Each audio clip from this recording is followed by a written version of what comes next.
এখানে এই যে 5 নম্বর প্রশ্নটা হচ্ছে 10/10/2024 সালে। এখানে দুইটা কাল্পনিক গ্রহ দেওয়া আছে, এখানে বলা আছে এ ও বি দুইটা কাল্পনিক গ্রহ, এ ও বি দুইটা কাল্পনিক গ্রহ পরস্পর হতে এত মিটার দূরে এত কিলোমিটার দূরে অবস্থিত, যাদের সংযোজক রেখার মধ্যবিন্দু হচ্ছে পি। সংযোজক রেখার মধ্যবিন্দু হচ্ছে পি, যেখানে এ গ্রহের ভর দেওয়া আছে, ব্যাসার্ধ দেওয়া আছে, বি গ্রহের ভর দেওয়া আছে, ব্যাসার্ধ দেওয়া আছে।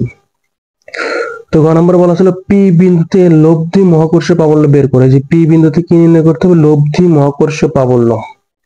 তো এটা আমরা সমাধান করে রেখেছি, আমি এখান থেকে বুঝিয়ে দিচ্ছি। এখন আমাদের হিসাব অনুযায়ী আমরা যদি খেয়াল করি, তো এটা ছিল আমাদের হচ্ছে, এটা আমি ধরে নিলাম এটা হচ্ছে আমাদের এ বস্তু, এ গ্রহ, আর এটা হচ্ছে আমাদের বি গ্রহ। তাদের এটা কিন্তু কেন্দ্র থেকে দূরত্বটা কিন্তু কেন্দ্র থেকে কিন্তু দেওয়া আছে। কেন্দ্র থেকে দূরত্বের মান কত দেওয়া আছে, এই যে এটা দেওয়া আছে হচ্ছে 1.5 × 10⁶ কিলোমিটার। কেন্দ্র থেকে দূরত্ব দেওয়া আছে 1.5 × 10⁶ কিলোমিটার আকারে দেওয়া আছে। এটা হচ্ছে পি, তাদের সংযোজক রেখা, অর্থাৎ এ বস্তু, এ গ্রহ আর বি গ্রহ সংযোজক রেখা হচ্ছে পি, এই পয়েন্টে আর কি। এখন মহাকর্ষ প্রাবল্য জিনিসটা হচ্ছে এমন যে মহাকর্ষ ক্ষেত্রের বাইরে যদি কোথাও একক ভরের কোনো বস্তু স্থাপন করা হয়, তাহলে মহাকর্ষ ক্ষেত্র ওই বস্তুটাকে তার নিজের দিকে কি আকর্ষণ করে। তাহলে এখানে এই গ্রহটা কি করবে, এখানে যদি কোনো একক ভরের বস্তু রাখা হয়, সেই বস্তুটাকে কি করবে, মহাকর্ষ ক্ষেত্র তার নিজের কেন্দ্রের দিকে আকর্ষণ করবে। এটা হচ্ছে এ গ্রহ করবে। তাহলে একইভাবে বি গ্রহটাও কি করবে, ওই একক ভরের বস্তুটাকে তার নিজের কেন্দ্রের দিকে আকর্ষণ করবে। কারণ মহাকর্ষ ক্ষেত্র প্রাবল্যর সংজ্ঞাটাই এরকম যে মহাকর্ষ ক্ষেত্র প্রাবল্যের বাইরে যদি কোথাও কোনো একক ভরের একটি বস্তু স্থাপন করা হয়, তাহলে সেই বস্তুটাকে মহাকর্ষ ক্ষেত্র প্রাবল্য তার নিজের কেন্দ্রের দিকে আকর্ষণ করবে। এই জন্য এই বস্তুটাকে এ নিজের দিকে আকর্ষণ করবে এবং এই বস্তুটাকে বি নিজের দিকে আকর্ষণ করবে। তার মানে এদের দিকটা কি, পরস্পর বিপরীত দিক। বিপরীত দিক হলে এদের মধ্যবর্তী কোণ কত ডিগ্রি হয়, 180 ডিগ্রি। এটা কিন্তু আমাদের লাগবে আর বিপরীত দিক যেহেতু, তাহলে এদের মধ্যবর্তী কোণ কত ডিগ্রি হবে, 180 ডিগ্রি। এখন মধ্যবিন্দু সংযোজক রেখা হচ্ছে এটা, পুরাটা ধরে নিলাম এটা হচ্ছে ডি, এটাকে ধরে নিলাম হচ্ছে ডি। পুরাটা যদি ডি হয়, তাহলে এ বিন্দু থেকে এই পি বিন্দু পর্যন্ত দূরত্ব কত, অবশ্যই d/2। আবার পি বিন্দু থেকে এই বি বিন্দু পর্যন্ত দূরত্ব, এটাও কিন্তু d/2 হবে। পুরোটা যদি ডি হয়, পুরোটা হচ্ছে ডি, তাহলে এই বিন্দু থেকে এই পি বিন্দু পর্যন্ত দূরত্ব হচ্ছে d/2, আর পি থেকে এই বিন্দু পর্যন্ত দূরত্ব কত, d/2। তো আমরা ফার্স্ট এ বিন্দুর জন্য পি বিন্দুতে দুইটা বিন্দুর জন্য আলাদা আলাদাভাবে মহাকর্ষ প্রাবল্য বের করে তারপর তাদের লব্ধি প্রাবল্য বের করব। মানে এ বিন্দুর জন্য পি বিন্দুতে প্রাবল্য কত সেটা বের করব প্রথমে, তারপরে বি বিন্দুর জন্য পি বিন্দুতে প্রাবল্য কত সেটা বের করব, তারপর আমরা লব্ধি প্রাবল্য বের করব আর কি। তাই লিখছি যে এ বিন্দুর জন্য বি বিন্দুতে প্রাবল্য, এ বিন্দুর জন্য কোন বিন্দুতে, বি বিন্দুতে প্রাবল্য। প্রাবল্য নির্ণয় সূত্র হচ্ছে মহাকর্ষ ক্ষেত্র প্রাবল্য E = gm/r²। যেহেতু এ বিন্দুর জন্য এ থেকে পি তে যাচ্ছি, বা এ বিন্দুর জন্য পি বিন্দু নির্ণয় করছি, এই জন্য এপি দিছি, আর এম এ যেহেতু ভর আলাদা ব্যাসার্ধ আলাদা, এই জন্য এ দিছি আর কি। তো এখন এই জির মান আমাদের জানা আছে, এ বস্তুর ভর আমাদের প্রশ্নে বলা ছিল হচ্ছে এত কেজি, ব্যাসার্ধ r1। আচ্ছা, এখানে আমরা একটু খেয়াল করব, ডি মানে হচ্ছে টোটাল দূরত্ব, কিলোমিটার থেকে মিটারে নিচে 1000 দ্বারা গুণন করে।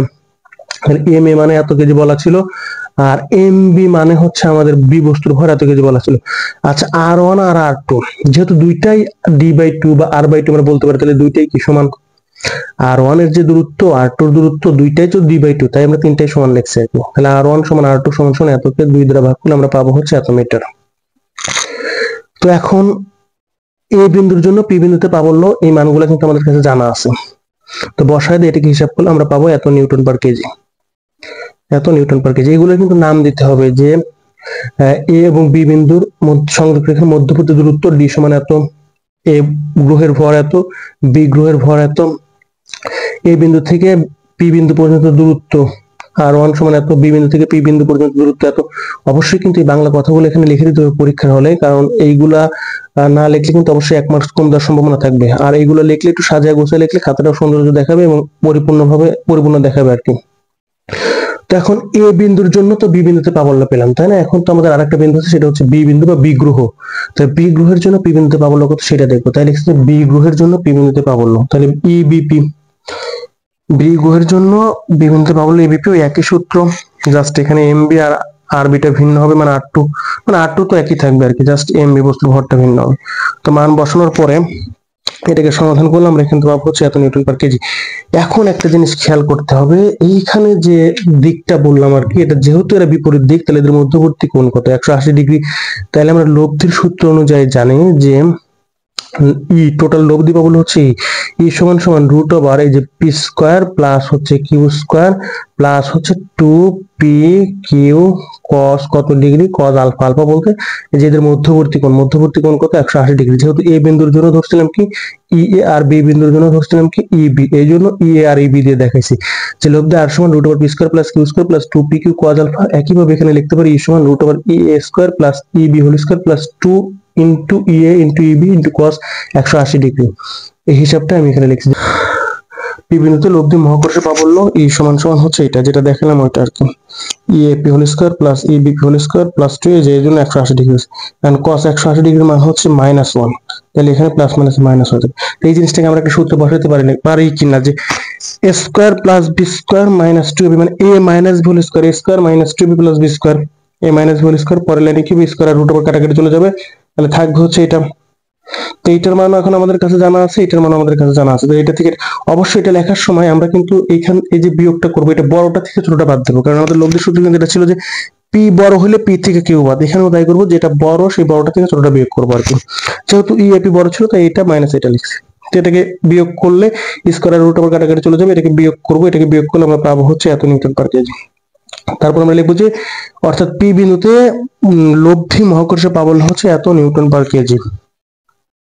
এখন আমরা ঘ নম্বর প্রশ্নটা দেখবো যে ঘ নম্বর প্রশ্নে কি চেয়েছে। ঘ নম্বর প্রশ্ন বলা হচ্ছে এ বা বি কোন গ্রহপৃষ্ঠ হতে 1000 কেজি ভরের নভোযানকে মহাশূন্যে পাঠাতে বেশি গতিশক্তি প্রয়োজন হবে, গাণিতিক বিশ্লেষণের মাধ্যমে ব্যাখ্যা করো। কি বলা আছে, এ বা বি দুইটা গ্রহপৃষ্ঠ, তো কোন গ্রহপৃষ্ঠ হতে 1000 কেজি ভরের নভোযানকে কোথায় পাঠাবো? মহাশূন্যে পাঠাবো। এখন কোন গ্রহ থেকে আমরা যদি পৃথিবী থেকে কোনো একটা বস্তুকে মহাশূন্যে পাঠাতে চাই, তাহলে সেটাকে কোন বেগে নিক্ষেপ করি? মুক্তি বেগে। কিন্তু মুক্তিবেগ দিয়ে তো আমরা কোনো বস্তুকে একদম মহাশূন্যে পাঠাতে যাতে তাকে না পাওয়া যায়, তো এখানে সেটাই করতে হবে যে মুক্তিবেগের সূত্র দিয়ে আমরা সমাধান করে দেখো যে কোন ক্ষেত্রে গতিশক্তিটা বেশি হবে আর কি। এখানে মুক্তিবেগই কেন নিলাম, কারণ ওই যে বললাম আমরা যে বেগে কোনো একটা বস্তুকে পৃথিবী থেকে মহাশূন্যে নিক্ষেপ করি তখন বস্তুটাকে কিন্তু আর পাওয়া যায় না, এবং যখন এরকম ঘটনা ঘটে তখন কিন্তু আমরা মুক্তিবেগ ব্যবহার করি আর কি। এই জন্য এখানে মুক্তিবেগের সূত্র ব্যবহার করছি। তাই লিখছি যে এ গ্রহের ক্ষেত্রে মুক্তিবেগ আমরা জানি ভি সমান মুক্তিবেগ ভি সমান রুট ওভার 2gm/r। কি জানি মুক্তিবেগ ভি সমান রুট ওভার 2gm/r।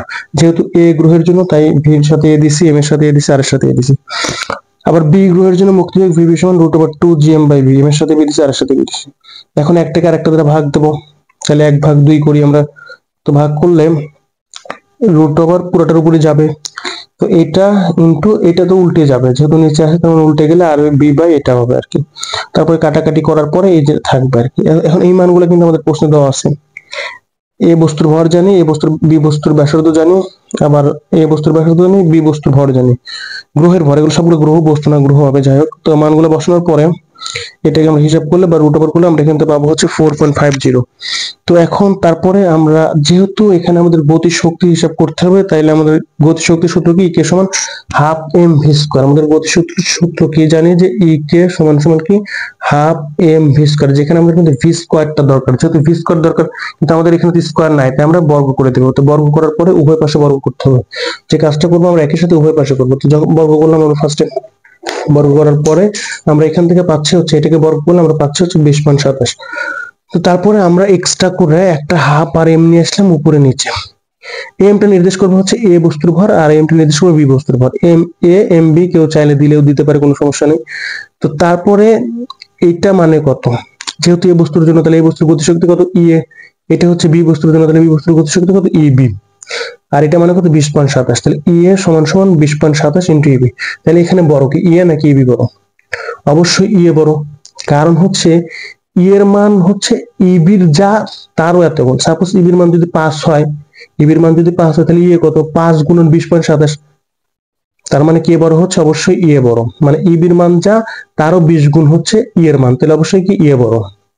তাইলে কোথায় গতিশক্তি বেশি হবে। এ গ্রহপৃষ্ঠ হতে নভোযানকে মহাশূন্যে পাঠাতে বেশি গতিশক্তির প্রয়োজন। যেহেতু এর মানটা বেশি আসছে তাই আমরা লাস্টে এক লাইন লিখে দেবো যে এ গ্রহপৃষ্ঠ হতে নভোযানকে মহাশূন্যে পাঠাতে বেশি গতিশক্তি প্রয়োজন।